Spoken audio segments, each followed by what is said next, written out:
You are listening to Here Before, Here Now, an Arizona's Family Originals podcast.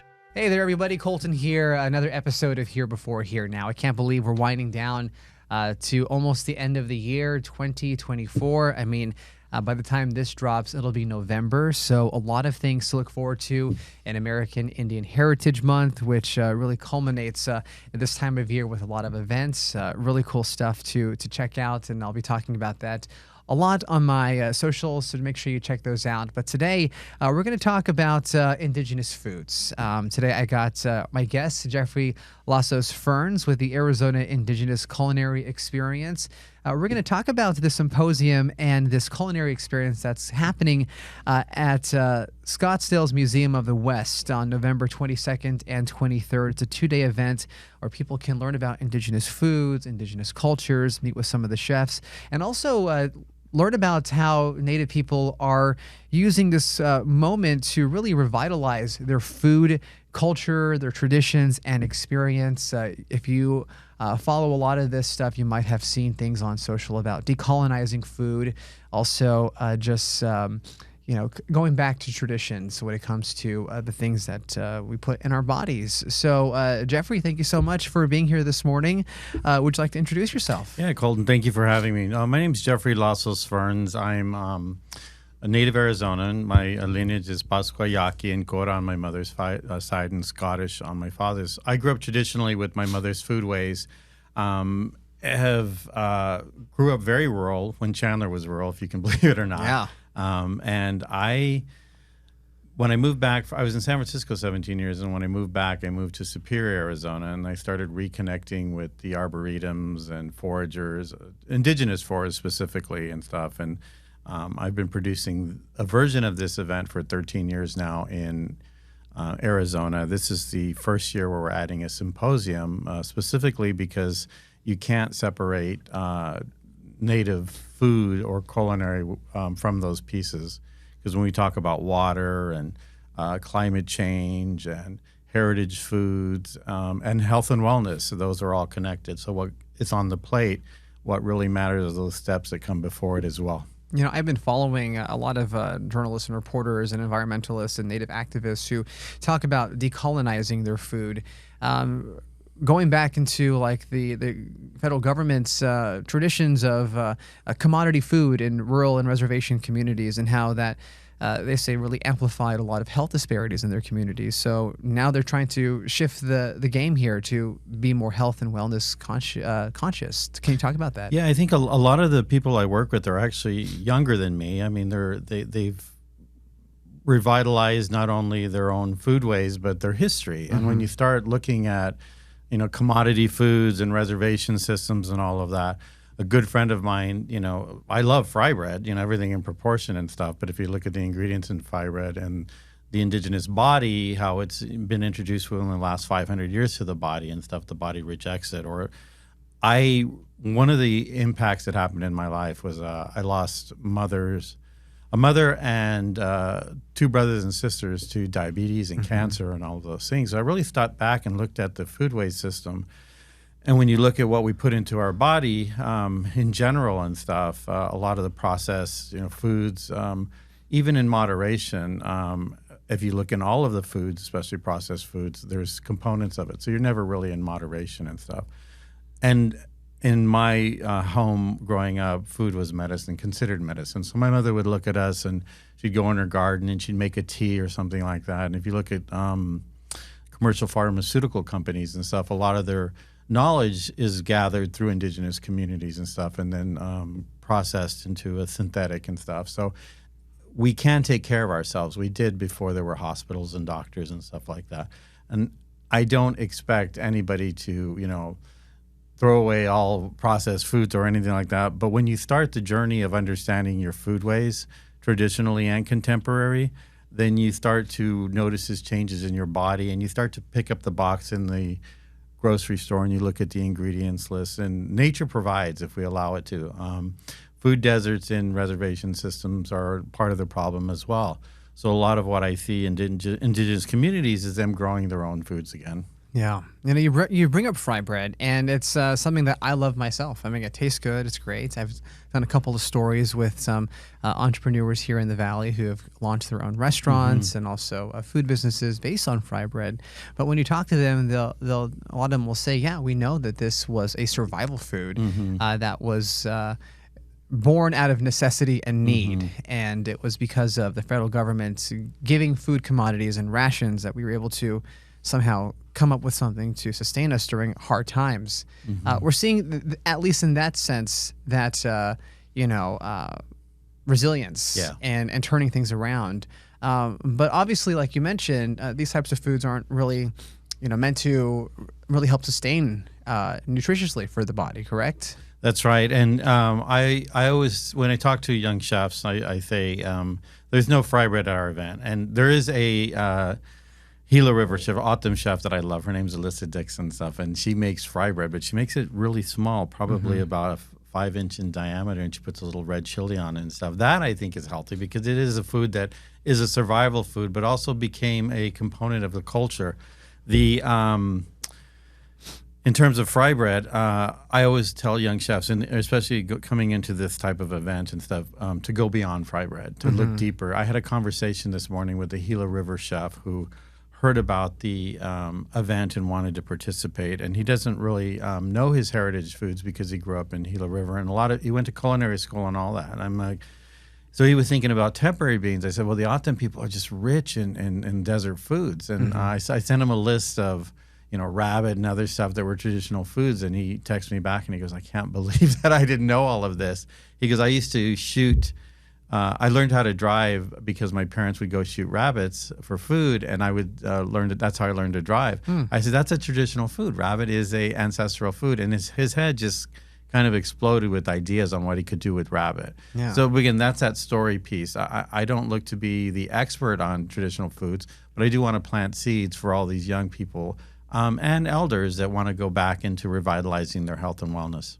When it comes to that, are we seeing a huge shift in younger people wanting to grow their own foods or viewing food as medicine nowadays? Yeah, there's if you look at the indigenous food movement across the country, the revitalization is crazy. I mean, a lot of the permaculture, westernized permaculture, is actually indigenous. And one of the persons at the symposium, her name is Blue Adams. She's Danella.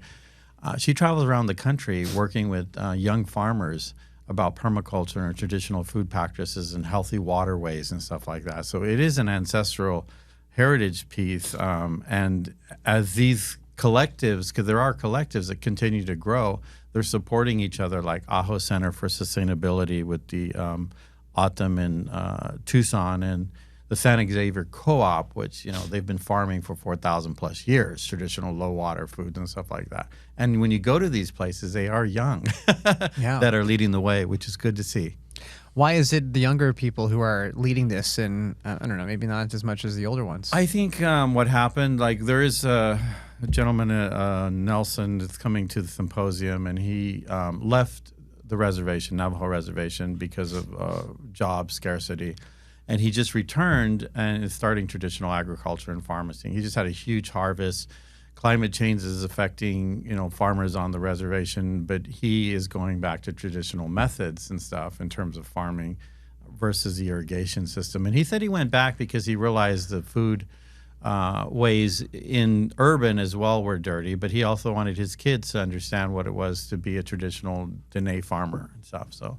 And that you hear those stories a lot of agriculture coming back into space, corn varieties, even crops that were introduced at contact with Europeans, like Dene peaches and stuff like that, which became heritage foods. The sheep with the Navajo, and it was introduced during the colonial pieces, but it's a traditional food. So you see a lot of the younger people gravitating towards that, but also because I think it's a part of history that was erased with the reservation and the boarding school systems. They were introduced to commercial.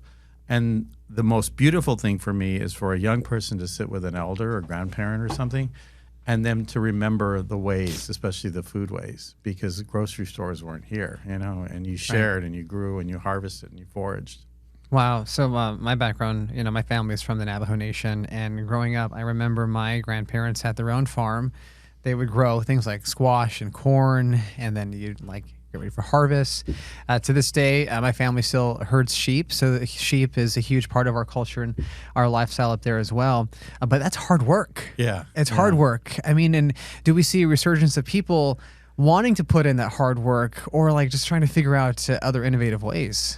I think it's a mixture of both the innovative ways and then the hard work. There's a certain spirit that wants to work the land, and a lot of people that gravitate towards the farming and the agriculture. Just to back up a little, so Arizona has across the United States has the largest concentration of indigenous farmers in Arizona across the United States.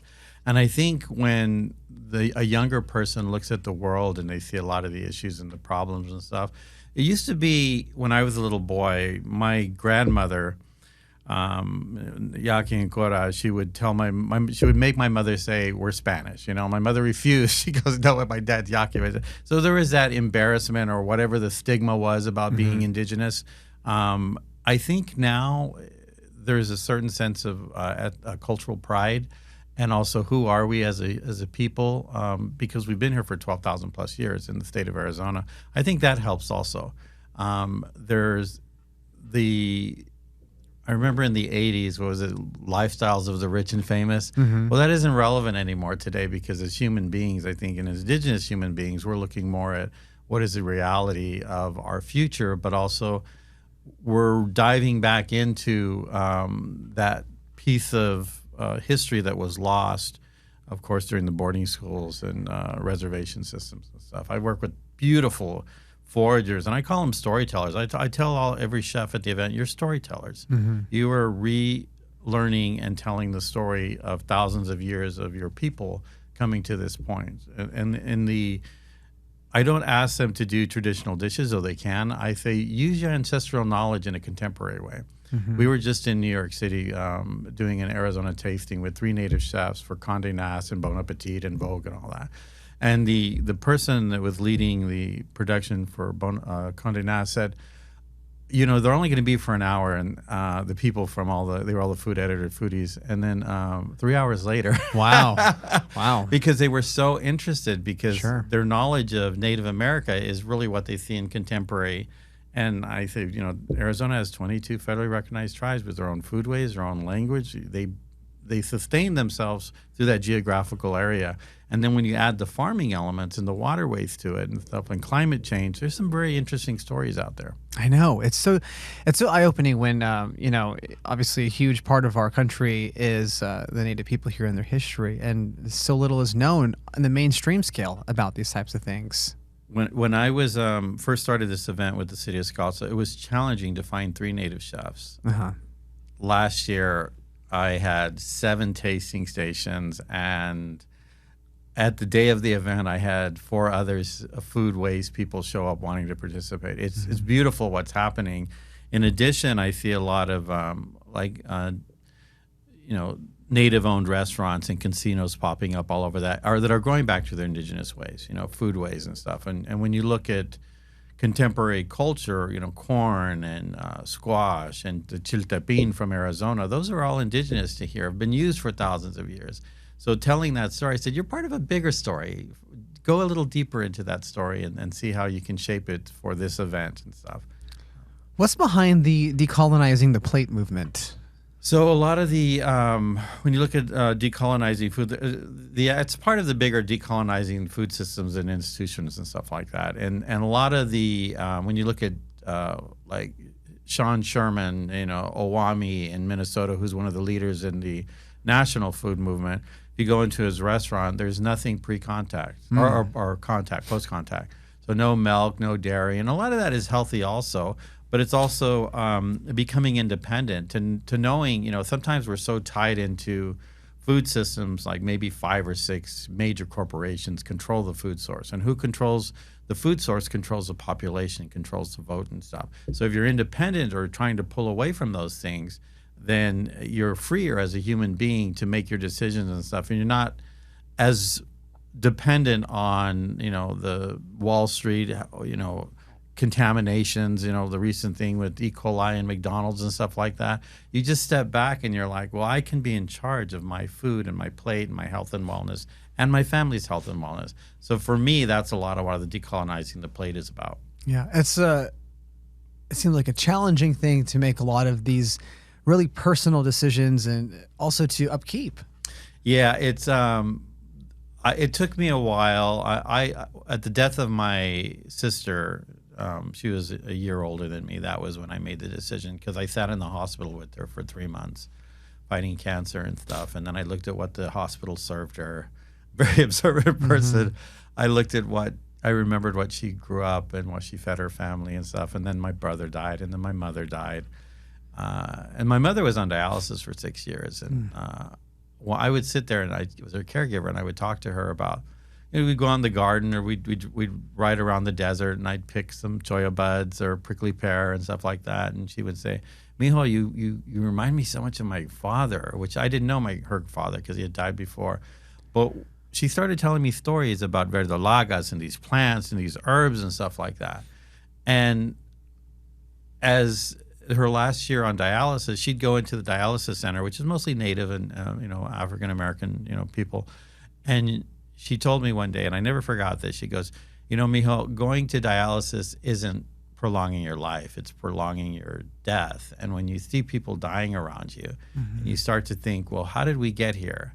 And then that just got me diving deeper into foodways and stuff and healthy eating and stuff. We can't change overnight. It took me a long process to get to this point, but I'm considerate now of what I feed myself, my home, and my friends around me. And this Indigenous Food Symposium and the tasting is a labor of love, because I've seen what happened with these, one's going back to school on sustainability, and one is moving away from using post-contact ingredients. So it's a journey that you take, and it is difficult, because I do have a Snickers and I love a good donut and stuff, but it's in moderation, and it's it's a personal action you have to take every time you put something towards your mouth. Yeah, conscious decisions, definitely. You brought up food deserts. Obviously, like in rural parts of our country, it could be, an hour's drive to go to a grocery store or something like that. The Navajo Nation, where my family is, it's almost an hour to get to Abash's, right? What are some of the things that we're seeing in terms of making food deserts sort of obsolete, hopefully, in the future, these communities? I don't see a lot in the commercial way. I know there's maybe, 2 or 3 bashes on the entire Navajo reservation, but I do see a lot of food co-ops, like the San Xavier Co-op, which is Tona O'odham. The land is owned collectively by members of the tribe, and they work via committee with those members for growing and teaching classes and harvesting, and so the co-op also acts collectively as a traditional food source for the tribe within that area. It's also happening in, if you look in Dene land, food markets, growers. Just recently I saw May Peslikai and her family swapping, grown foods and stuff like that, tomatoes and stuff. So I think it's happening more organically and grassroots. It would be nice to see the healthier, financially healthier chains invest more into the communities they're in. I know one of the bashes in Navajo, they also have a local food source area, but they could do better because supplementing your food with the harvest can only go so far. But if you bring healthier foods and community programs and workshops about using those foods into those spaces, I think it'll help generate interest in healthier bodies. What is the goal of this event, the symposium, and also just what other people can find out here? Well, we used to have this event. It was the beginning event for the Arizona Indian Festival, and around November, I get a lot of calls from press and journalists, wanting to cover Native American Heritage Month. But usually they want to talk about Thanksgiving.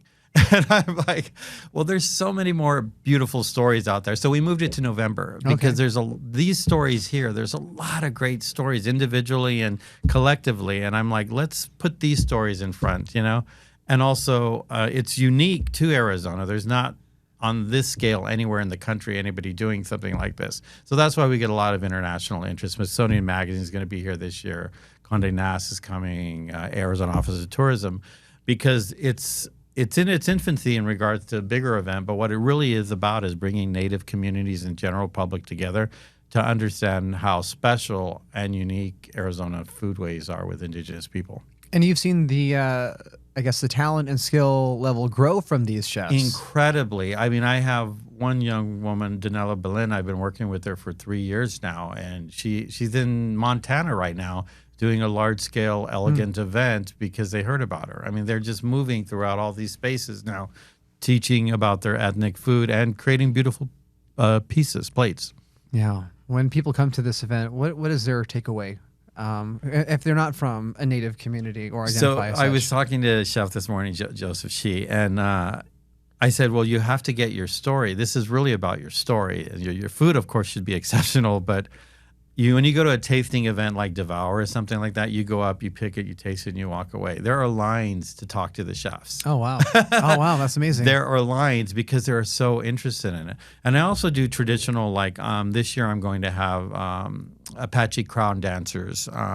So I try to input it and offset it, a native fashion show also for the general public to see contemporary culture within Native communities and those movements, but also for Native communities to intersect and collaboratively work together and network and support each other, which they do already. But if you provide that space for that, then the resiliency of their work and also the general public understanding that Native America isn't a headdress, you know what I mean? Mm-hmm. But then they see, and so even the programming, I like very traditional Arizona.